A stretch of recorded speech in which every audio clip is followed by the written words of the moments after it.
তো ভিডিও করি এছাড়া বলো গাইজ, দেখতে পাচ্ছেন একটা অসাধারণ প্লেস যেখানে কিন্তু আপনারা কখনো আসেননি, আর এরকম প্লেস কিন্তু আপনারা কখনো দেখেনও নি। এরকম একটা প্লেস গাইজ।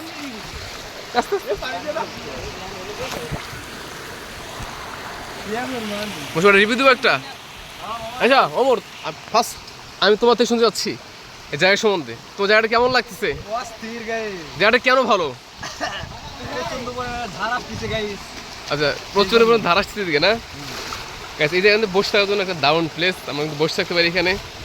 রহিম পাশে তুমি কিছু বলো এই জায়গার সম্বন্ধে, জায়গাটা কেন তোমার ভালো লাগে? কেন ভালো লাগে বলো? ও গাইজ, এই জোস কিন্তু গাইজ।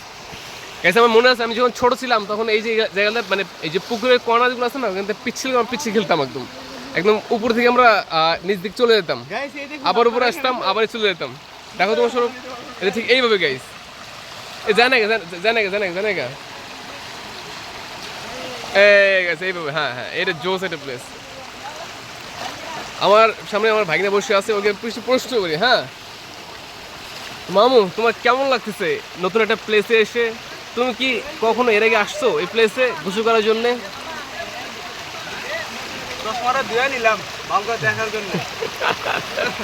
আজকে হচ্ছে লাইফে ফার্স্ট টাইম আমার ব্রিজে। সাউন্ড কি আসবে? ভয়েস কি আসবে? ভয়েস শোনা যাবে? মোটামুটি ভালো আছে আর কি, মোটামুটি ভালো আছে। একটু বেশি ভালো আছে। ও গাইস, আমি শুধু এর আগে বারবার দেখছি যে পোলাপন্না গোসল করতে আসতো আর পিক দিত।